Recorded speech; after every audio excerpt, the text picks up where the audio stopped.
Hello everyone, welcome back to my channel self learning. I am doctor Monisha और आज हमारा विषय है मॉडल्स ऑफ टीचर एजुकेशन के अंतर्गत कॉम्पिटेंसी बेस्ड मॉडल और दूसरा है inquiry based model. Behaviouristic model हमने पहले पढ़ लिया है। अगर आपने वो वीडियो नहीं देखा तो जरूर देख लीजिएगा। फर्स्ट वीडियो में हमने डिस्कशन किया था मॉडल्स ऑफ टीचिंग के बारे में कि क्या होते हैं, इनके टाइप्स क्या होते हैं, डेफिनेशन, एलिमेंट्स, इसके बारे में हमने डिस्कशन किया था। दूसरे में हमने पढ़ा था बिहेवियरिस्टिक मॉडल के बारे में और ये हमारी तीसरी क्लास है जिसमें हम ये दो जो मॉडल्स हैं इनके बारे में डिटेल में जानकारी अर्जित करेंगे। चलिए स्टार्ट करते हैं। तो मॉडल्स ऑफ टीचर एजुकेशन में तीन मॉडल है जैसे कि आपको पता है। एक होता है बिहेवियरिस्टिक, दूसरा होता है कॉम्पिटेंसी बेस्ड और तीसरा होता है inquiry oriented teacher education model. Behaviouristic हम पढ़ चुके हैं, ठीक है।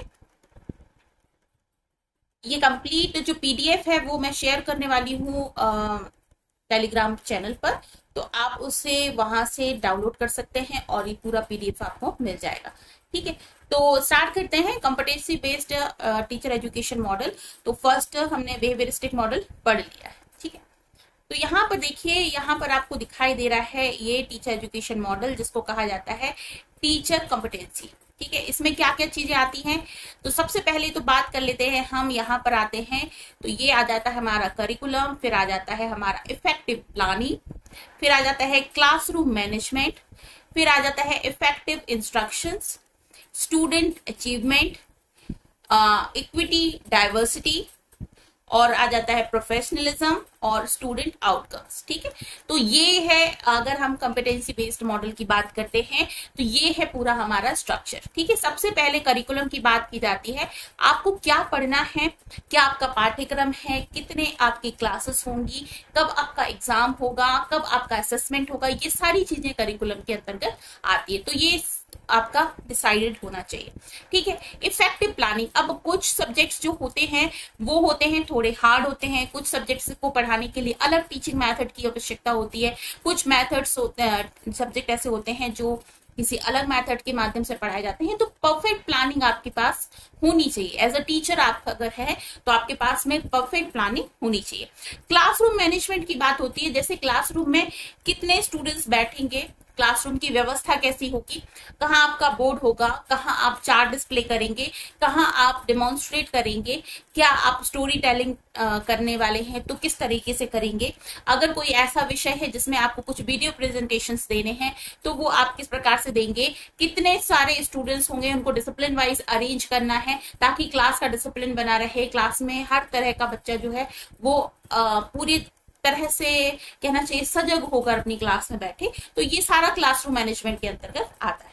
नेक्स्ट आ जाता है इफेक्टिव इंस्ट्रक्शन। अब कुछ स्टूडेंट्स को आप यदि मान लेते हैं कि हर चीज स्पून फीडिंग के माध्यम से करवा दें, मतलब लो बेटा ये पढ़ना है, लो बेटा आपको ये समझना है, इस तरह से आप पढ़ाएंगे तो उनके पास में नॉलेज नहीं पहुंचेगा।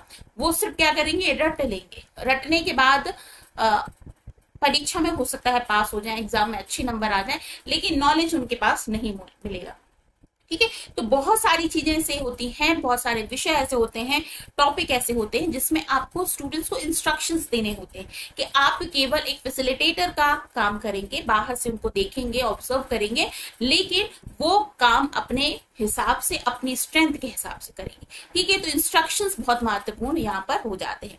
अब स्टूडेंट का अचीवमेंट भी इंपॉर्टेंट है कि स्टूडेंट्स जो हैं वो क्या अचीव कर रहे हैं। तब होगा अचीवमेंट जब आप उनका प्रॉपर असेसमेंट करेंगे। जब हम असेसमेंट करते हैं तो हमें पता चलता है कि जो कुछ भी इस क्लास में पढ़ाया जा रहा है, इस करिकुलम में पढ़ाया जा रहा है, वो स्टूडेंट्स को समझ में आया है या नहीं आया, ठीक है। तो ये हो जाएगा स्टूडेंट्स का अचीवमेंट, ठीक है।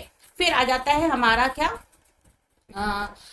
Equity and diversity. देखिए, समता और विभिन्नता। डाइवर्सिटी का मतलब क्या होता है कि जैसे आपकी क्लास में सपोज करते हैं 40 स्टूडेंट्स हैं, तो 40 के 40 स्टूडेंट एक तरीके की मेंटल एक्टिविटी वाले नहीं होंगे, अलग अलग होंगे। कुछ बहुत ही ब्रिलियंट होंगे, कुछ थोड़े से एवरेज स्टूडेंट होंगे, कुछ हो सकता है थोड़े डल स्टूडेंट हो। तो उन सभी स्टूडेंट्स को साथ में लेके पढ़ाना है। कल क्लास की, स्कूल की ब्यूटी यही होती है कि जो आप पढ़ा रहे हैं ना, वो स्टूडेंट्स के पास में पहुंचना चाहिए, हर एक स्टूडेंट के पास में पहुंचना चाहिए। जो बच्चा है वो बहुत जल्दी शार्प माइंडेड होता है, वो तो अलग कर लेता है, लेकिन कुछ बच्चे हैं जो नहीं करते, स्लो लर्नर होते हैं, उन तक भी आपको सारी ही क्लास के जो पढ़ाया जा रहा है उन तक पहुंचाना है। प्रोफेशनलिज्म की बात आती है अब यहाँ पर।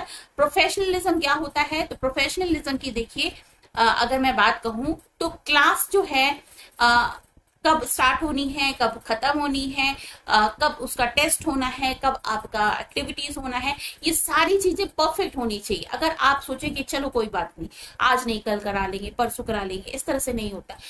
जो क्लास है वो पूरी तरीके से प्रोफेशनल वे में ही चलनी चाहिए। ठीक है, नेक्स्ट आता है हमारा स्टूडेंट आउटकम्स। अब इतना सब कुछ करने के बाद में स्टूडेंट्स ने क्या समझा, उनको क्या मिला, उनके आउटकम्स क्या रहे, रिजल्ट्स क्या रहे, इस पर भी आखिरी में दारोमदार रहता है सबका।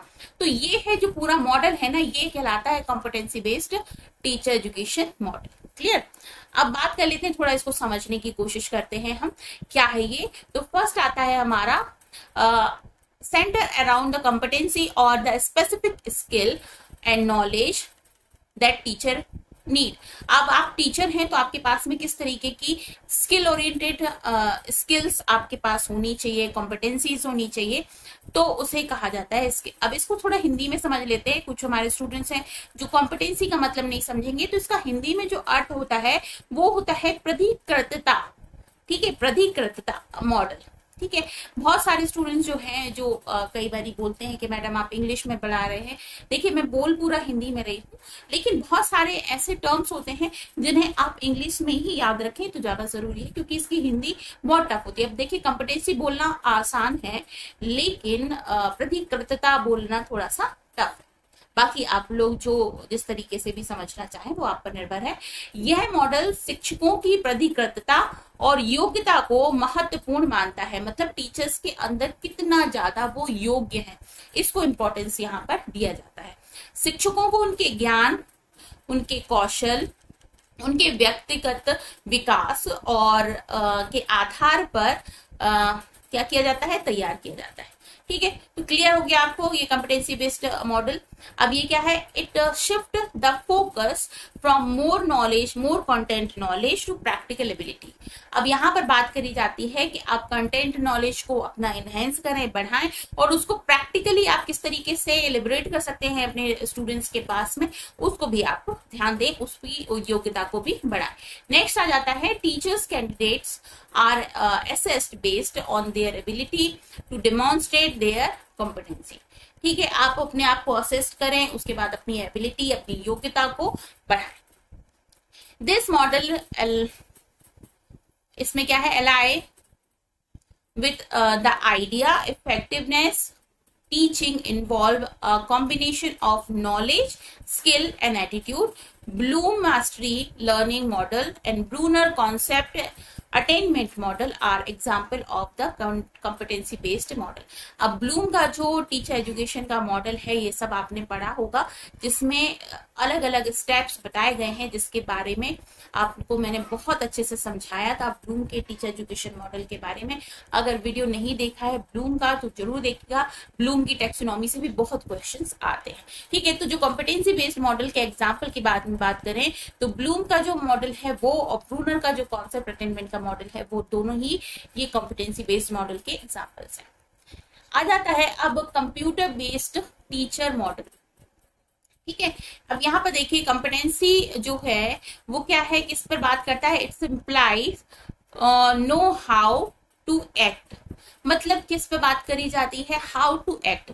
मतलब मान लेते हैं आप कोई भी विषय के बारे में बहुत अच्छे से जानते हैं, लेकिन आपको ये नहीं पता है कि इसको एक्सप्लेन कैसे करना है। जैसे मैंने बहुत सारे टीचर्स को देखा है, या फिर बहुत सारे घर में भी हमारे मेंबर्स होते हैं जो नॉलेज पर आधार अगर देखा जाए ना, तो उनके पास में बहुत अच्छा नॉलेज होता है, लेकिन उसे एक्सप्लेन नहीं कर पाते। तो यहाँ पर बात आती है, क्योंकि टीचर्स को एक्ट करके स्टूडेंट तक अपनी बात को पहुंचाना पड़ता है, पूरा सब्जेक्ट है, हार्ड सब्जेक्ट्स हैं, उनको समझाना पड़ता है, तो हाउ टू एक्ट की बात यहाँ पर की जाती है। Process involve the necessary knowledge and capacities that a given situation require. ठीक है। Essential competency for teachers, research competency. अब देखिए कौन कौन सी योग्यताएं आवश्यक है टीचर्स के लिए। Research competency, curriculum competency, life long learning competencies, social cultural competencies, इसके बाद में इमोशनल और कम्युनिकेशन। ठीक है, तो एक टीचर की अगर योग्यता के बारे में आप बात करें तो ये हैं सारी चीजें जो टीचर्स के पास होनी ही होनी चाहिए। ठीक है ना, क्लियर हो रहा है आपको। चलिए आगे बढ़ते हैं हम। अब आ जाते हैं इनकी विशेषताओं के बारे में हम थोड़ा समझ लेते हैं कि विशेषताएं कौन सी हैं, कैरेक्टरिस्टिक्स समझते हैं। It teachers language in relation to social context in which it is used. It establish to grade objectives. देखिए यहाँ पर बात आ जाती है, it teachers language in relation to the social context in which it is used. देखिए जब बात कही जाती है, नवीन शिक्षा नीति में भी बात की जा रही है, आप जिस भी रीजन्स के हैं, मतलब जहां पर भी आप रह रहे हैं उस जगह की जो लोकल लैंग्वेज होगी ना, उससे आपको पढ़ाना आना चाहिए। अभी एक पोस्ट निकली थी उड़ीसा में, तो उसका एक मात्र जो उनकी कहना चाहिए एलिजिबिलिटी क्राइटेरिया में रिस्ट्रिक्शन था, वो ये था कि आपको उड़िया भाषा आनी चाहिए। क्यों? क्योंकि आप उस भाषा में स्टूडेंट्स को समझा पाएंगे, क्योंकि कम्युनिकेशन होना बहुत जरूरी होता है। फिर आ जाता है एस्टेब्लिश ग्रेड एक्टिव ऑब्जेक्टिव्स। आप बहुत अच्छे अपने उद्देश्य तैयार कीजिए। इसका महत्वपूर्ण उद्देश्य होता है इसका कॉम्पिटेंसी बेस्ड मॉडल का। It is used for language teaching in situation where is learner have specific need. आपको अगर स्पेसिफिक नीड समझ में आ रही है स्टूडेंट्स की, तो उनको लैंग्वेज भी आपको समझाना है। And where language skill they need can be predicted और डिटरमाइंड। ठीक है, नेक्स्ट है it build around communicative competence and speak to develop functions communication skills in learner through specific real word task। ठीक है, लैंग्वेज मास्टरी, लैंग्वेज में mastery जरूरी है। It allows to judgement and appreciate on one hand and motivation on the other hand. It more concern on the product rather than the process of training. ठीक है, अब देखिए यहाँ पर बात कही जाएगी, किस चीज की बात में बात की जा रही है। देखिए आप विशेषताएं देख रहे हैं ना इसकी, तो विशेषताएं कैसी होनी चाहिए। आप अगर एक टीचर हैं तो टीचर के पास में योग्यता ऐसी होनी चाहिए कि आप जो समझा रहे हैं ना, जो आप पढ़ा रहे हैं, वो बच्चे को समझ में आए, बच्चा उसे अडॉप्ट करे, उसके बाद में उससे रिलेटेड जब फीडबैक आप लें तो वो सही आंसर करे। ये है मुख्य उद्देश्य। तो उसके लिए जो भी योग्यता आपको चाहिए है वो इसकी विशेषता के।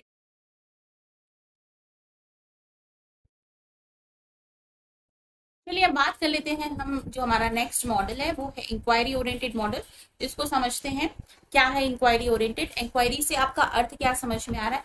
तो देखिए इंक्वायरी का मतलब क्या होता है, जब हम रिसर्च करते हैं किसी के बारे में हमें पता करना है तो हम क्या करेंगे, उसके बारे में इंक्वायरी करेंगे, ज्यादा से ज्यादा जांच करेंगे, उसके बारे में इंफॉर्मेशन समझेंगे। तो यहाँ से इंक्वायरी से आप क्या अर्थ निकालेंगे कि आप रिसर्च कर रहे हैं। ठीक है, रिसर्च करने के बाद में, यानी अनुसंधान करने के बाद में, अन्वेषण करने के बाद में, ये सारे इसके शब्द हो सकते हैं, और उसके बाद आप फाइंडिंग निकालते हैं। ठीक है, तो इसमें क्या हो जाता है, सबसे पहले तो आप जो भी कर रहे हैं उसकी ट्यूनिंग कीजिए, उसके बाद में उसकी कुछ रिजल्ट फाइंड कीजिए, उनको शॉर्ट लिस्ट कीजिए, फिर फर्दर उसके आगे बढ़िए, फिर कंक्लूजन पर आइए, एक्शन लीजिए। ठीक है, तो इस तरीके से अंडरस्टैंड आप करते हैं। ठीक है, आगे बढ़े तो इंक्वायरी ओरिएंटेड मॉडल की बात कही जाए तो यहाँ पर क्या होता है, इसको हिंदी में क्या कहा जाता है, अन्वेषण मुखित मॉडल। जहां पर अन्वेषण किया जा रहा है, अन्वेषण का अर्थ मतलब जांच की जा रही है, खोज की जा रही है, अनुसंधान किया जा रहा है। ठीक है, तो ये हो जाता है इंक्वायरी ओरिएंटेड मॉडल। अब यहाँ पर इंक्वायरी ओरिएंटेड मॉडल को थोड़ा सा हम समझने की कोशिश करें तो क्या होता है, ये देखिए, ये जो इंक्वायरी ओरिएंटेड मॉडल है ये क्या कहलाता है, encourage teachers to be reflect practitioner. मतलब जो कुछ भी टीचर्स जानते हैं ना, वही चीज आप रिफ्लेक्ट करें अपने सीखने वाले स्टूडेंट्स पर। ठीक है, अब इसमें क्या करते हैं, इंपॉर्टेंट क्या होता है, उनकी क्रिटिकल थिंकिंग को इम्प्रूव करना, उनकी प्रॉब्लम सॉल्विंग करने की कैपेसिटी को इम्प्रूव करना, उनकी डीप अंडरस्टैंडिंग, मतलब किसी भी विषय के बारे में ऐसा नहीं उथला उथला गया, उसने कह दिया, इसने कह दिया, कुछ यहाँ से पढ़ लिया, वहां से पढ़ लिया, तो आपने अपनी अंडरस्टैंडिंग बना ली। नहीं, आप डीप अंडरस्टैंडिंग बनाइए। जब तक नहीं बनेगी, जब तक आप उसके बारे में कंप्लीट इन्फॉर्मेशन नहीं लेंगे, डीप इन्फॉर्मेशन नहीं लेंगे। ठीक है, फिर ऑफ टीचिंग एंड लर्निंग। ठीक है, ये मॉडल जो है वो किस पर आधारित होता है, इंक्वायरी बेस्ड एक्टिविटीज पर, रिसर्च पर, उसके बाद में सेल्फ रिफ्लेक्शन पर। सेल्फ रिफ्लेक्शन मतलब आपने अपने आप से पढ़ना है, अपने आप को समझाने की कोशिश करना है कि किस तरीके से आप आगे बढ़े। ठीक है, हिंदी में समझें अगर इसके बारे में, तो क्या होता है कि ये है, इस मॉडल में अन्वेषण और जानकारी प्राप्त की जाती है। शिक्षकों को अपने शिक्षण क्रिया को स्वाध्याय और अन्वेषण के माध्यम से सुधारने की क्षमता दी जाती है। ठीक है, नेक्स्ट आता है गोल। क्या होता है इसका गोल, जो होता है वो क्या है, the goal is to develop teachers who continuously seek to improve their practice। जो टीचर्स हैं वो कंप्लीटली कंटिन्यूसली प्रैक्टिस करें, क्या, अपने आप को इम्प्रूव करने की, अपने प्रैक्टिस को इम्प्रूव करने की, ताकि वो धीरे धीरे बाय द टाइम अपने आप की टीचिंग लर्निंग की जो प्रोसेस है उसको इम्प्रूव कर पाए। इसके बाद में क्या है, notable model with in this framework.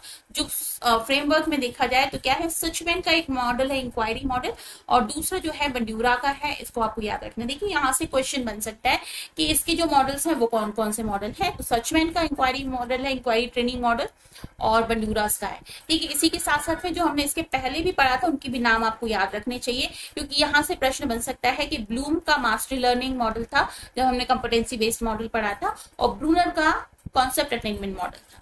ठीक है, तो ये नाम आपको याद रखने हैं, इनसे प्रश्न बनेगा। अब थोड़ा और समझ लेते हैं इसको डीप में, इंक्वायरी ओरिएंटेड मॉडल को। ये क्या करता है, inquiry is the way people learn, और क्या है, when they are left alone, जब वो अकेले रह जाते हैं ना, तब वो किस तरीके से लर्न कर सकते हैं, इसके बारे में। मान लेते हैं आप एक घर में हैं और आपके घर में आपकी मदर नहीं है और आपको खाना बनाना है, तो आप कैसे भी करके कुछ ना कुछ तो लर्न करेंगे ना, और उसके बाद अपना खाना बनाएंगे, क्योंकि पेट भरना है, भूख लग रही है, तो वो हो जाता है। तो इस तरीके से आप खोज करते हैं और नई नई चीजें इजाद करने की कोशिश करते हैं। सचमैन जो है उन्होंने अपने मॉडल के अंतर्गत क्या बताया है, the inquiry is the natural way that human being learn about their environment. जो इंक्वायरी है मतलब खोज है, वो क्या है कि एक तरीके का एक प्राकृतिक तरीका है, जब स्टूडेंट जो होता है, ह्यूमन बीइंग होता है, एक मनुष्य जो होता है, वो अपने इन्वायरमेंट के बारे में लर्न करता है, सीखता है। ठीक है, थिंक फॉर अ मोमेंट, अगर हम सोच लेते हैं, मान लेते हैं एक कोई बच्चा है, वेरी यंग लिटिल चाइल्ड, यहाँ पर क्या है, left in a play ground, छूट गया है अपने प्ले ग्राउंड में, अकेला छूट गया है, तो वो क्या करेगा, सारे ही जो ऑब्जेक्ट है उसको फ्रीली एक्सप्लोर करेगा, सबको अपने आप से देखने की और उसको समझने की, कैसे खेले जाते हैं इसको देखने की कोशिश करेगा। ठीक है, this require a high level of interaction among the learner and teacher, area of study, available resources and the learning environment, student become actively involved in learning process। Clear, यहाँ पर जो स्टूडेंट्स है उसका सबसे ज्यादा इंपॉर्टेंट यहाँ पे हो जाता है कि उसका इंटरेक्शन बढ़ाने की कोशिश की जाती है। ठीक है, अब फीचर्स के बारे में देखा जाए तो क्यूरियोसिटी और इंटरेस्ट बहुत इंपॉर्टेंट होते हैं इसमें। डेवलप क्वेश्चन बहुत इंपॉर्टेंट होते हैं, क्वेश्चन हर जगह इंपॉर्टेंट होते हैं। जब आप कुछ विषय समझ रहे हैं तो जरूरी है कि आप प्रश्न पूछें ताकि आप अच्छे से समझ पाए। अगर आप कोई विषय समझा रहे हैं तो जरूरी है कि आप क्वेश्चन पूछें ताकि आपको समझ में आ पाए कि जो आप समझा रहे हैं ना स्टूडेंट्स को, उन्हें समझ में आया है। फिर आता है क्या, think their way, controversies and dilemma. ठीक है, आपको ये समझना है कि जो स्टूडेंट है उनके माइंड में किस तरह की कंट्रोवर्सीज चल रही हैं। डिलेमा मतलब कि कंफ्यूजन चल रहा है, उसको आप समझें और उसको दूर करने का प्रयास करें। फिर आ जाता है look at the problem analytically, inquiries into their preconception and the way already know. ठीक है, बहुत सारी चीजें होती हैं जो हमारे दिमाग में पहले से ही फीड होती है और उनके बीच में और जो रियल इन्फॉर्मेशन उनके बीच में हम हमेशा ही जूझते रहते हैं। तो बहुत जरूरी होता है टीचर्स उसके बारे में समझें और उनके माइंड को, स्टूडेंट्स के माइंड को क्लियर कर दें। Develop the clear test hypothesis, आप हाइपोथेसिस पहले से निर्माण करें। हाइपोथेसिस का अर्थ क्या होता है, आपको कोई भी रिसर्च करना है तो आपका जो रिजल्ट हो सकता है उसके बारे में पहले से ही आप तैयार कर लें कि इसका तो यही रिजल्ट होगा। सपोज करते हैं आप घर में चाय बना रहे हैं, आपको चाय मीठी पसंद है, आप फर्स्ट टाइम बना रहे हैं, तो आपने ये निकाला कि इस 1 कप चाय में सिर्फ 1 ही चम्मच अगर हमने चीनी डालनी है तो चाय अच्छी मीठी हो जाए। ठीक है, आपने पी, आपको सही लग रही, मतलब आपकी हाइपोथेसिस सही हो गया। ठीक है, आपका रिसर्च जो है, अन्वेषण जो है वो सही हो गया। नहीं अच्छी लगी तो आपको लगा कि नहीं 1/2 चम्मच, मतलब 1.5 चम्मच लगता और डालनी चाहिए, तब जाके मीठी होगी, तो हाइपोथेसिस आपकी रॉन्ग होगी। इस तरीके से बहुत ही सिली सा एग्जाम्पल था, लेकिन ये इस तरह से हम रिजल्ट के पहले से ही फाइंडिंग्स को तैयार करते हैं। ठीक है, अब क्या है, फिर क्या है, draw inference the generate possible solution. Hypothesis का मतलब ही होता है आप पहले से जो उसकी पॉसिबल सॉल्यूशंस हैं उसके बारे में समझें। ठीक है, अब पहले इसकी जो इंक्वायरी ओरिएंटेड मॉडल की जो स्टेप्स होते हैं, सबसे पहले क्या होगा, या पहले आप क्या करें, आप प्रॉब्लम और स्टेटमेंट के बारे में समझें कि प्रॉब्लम है क्या।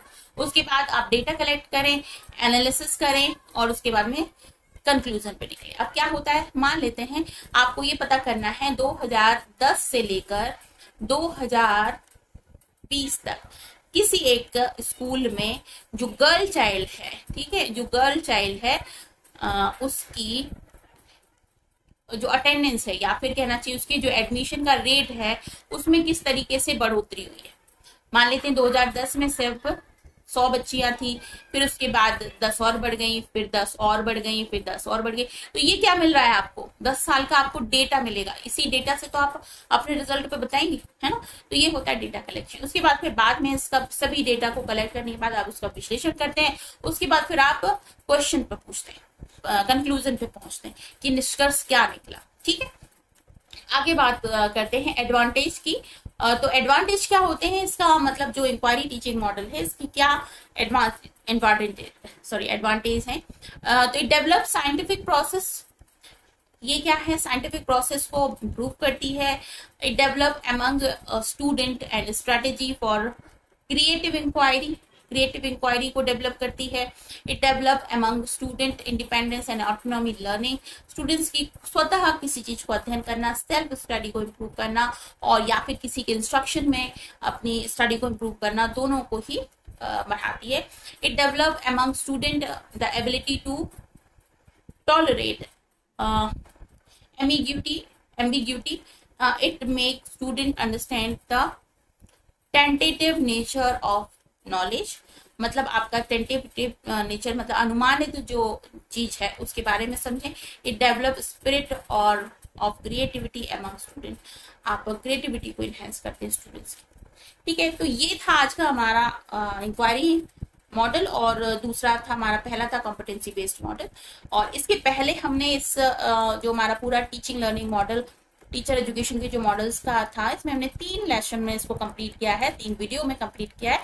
जिसमें हमने फर्स्ट तो पढ़ा था कि क्या क्या आपके मॉडल्स हैं, है ना, उसके बारे में हमने समझा, कितने प्रकार होते हैं, क्या इसके कहना चाहिए कैरेक्टरिस्टिक्स क्या होती हैं, इसके बाद में एलिमेंट्स क्या होते हैं, इसके बाद में टाइप्स कितने प्रकार के होते हैं, ये जरूर आपको समझना है। फिर लेकिन हमारे सिलेबस में ये 3 हैं, इनको हमने समझा। फिर उसके बाद टीचर एजुकेशन के बारे में समझने के बाद में लास्ट जो हमारा वीडियो था, इसमें हमने बिहेवियरिस्टिक टीचिंग मॉडल के बारे में समझा था। फिर उसके बाद आज के इस वीडियो में हमने कॉम्पिटेंसी बेस्ड मॉडल और इंक्वायरी ओरिएंटेड मॉडल के बारे में समझा। ठीक है, अब आपकी कोई भी क्वेरीज होती हैं तो आप मुझे हमारे इन दिए हुए नंबर्स पे बात कर सकते हैं, मैसेज कर सकते हैं। अच्छा, आप अगर ऐसे हैं कि आपके पास में समय नहीं है और आपको अपना ये साल का जो नेट है वो क्वालिफाई करना है, तो आप हमारे इस एप्लीकेशन को जरूर डाउनलोड कर लीजिए। यहाँ पर आपको पूरे PDF नोट्स मिल जाएंगे, जिससे आप आसानी से अपना कंप्लीट सिलेबस पढ़ सकते हैं और अपनी तैयारी कर सकते हैं। टेस्ट सीरीज मिल जाएंगी ताकि आप प्रीवियस ईयर के क्वेश्चन सॉल्व कर लें। तो आप हमारे इस एप्लीकेशन को जरूर डाउनलोड करें। दोनों ही लिंक आपको डिस्क्रिप्शन बॉक्स में सबसे पहले मिल जाएगी, दोनों यूजर्स के लिए, चाहे आप आईफोन यूजर्स हो चाहे आप एंड्रॉइड फोन यूजर्स हो। ठीक है, और इसके अलावा टेलीग्राम चैनल जो है उसकी लिंक भी आपको मिल जाएगी, उसे आप जरूर डाउनलोड कर लीजिएगा। क्योंकि इसमें क्या होगा कि जो अभी हमने पढ़ा है ना उसके नोट्स में उसमें शेयर करती हूँ, तो वो नोट्स भी आपको वहां पर मिल जाएंगे, ताकि आप उसका पीडीएफ अपने पास रखें और जब आप फ्री हो तब उसे पढ़ सकें। ठीक है ना। तो आज के वीडियो को यहीं फिनिश करते हैं। अच्छा लगा हो, इन्फॉर्मेटिव लगा हो, काम का लगा हो तो लाइक करना, शेयर करना अपने फ्रेंड्स के साथ में, और चैनल को जरूर सब्सक्राइब कर लेना। मुझे आपके सपोर्ट की बहुत ज्यादा जरूरत है, और आपका सपोर्ट, आप जैसे एक एक सब्सक्राइबर बढ़ाते हैं तो मुझे बहुत पॉजिटिव फीलिंग आती है, जिसके कारण से मुझे मेहनत करने का मन करता है। नहीं तो ऐसा है ना कि यदि वीडियो में व्यूज ही नहीं आ रहे हैं, सब्सक्राइबर्स नहीं बढ़ रहे हैं, तो मन नहीं करता। तो आप सब्सक्राइब करें, अपने फ्रेंड सर्कल में शेयर करें, और अगर आपको वाकई में कुछ बेनिफिट मिलता है इन वीडियोस के द्वारा आपकी प्रिपरेशन को इम्प्रूव करने के लिए, तो ज्वाइन जरूर कर लें हमारे चैनल को। और इसके अलावा आपसे मुझे कोई और बात नहीं, बाकी कंप्लीट जो प्रिपरेशन है वो तो मैं फ्री करवा रही हूँ। चलिए वीडियो को यहीं पे फिनिश करते हैं, कल फिर मिलते हैं, तब तक के लिए अपना बहुत ख्याल रखिए। This is Monisha signing off, bye bye.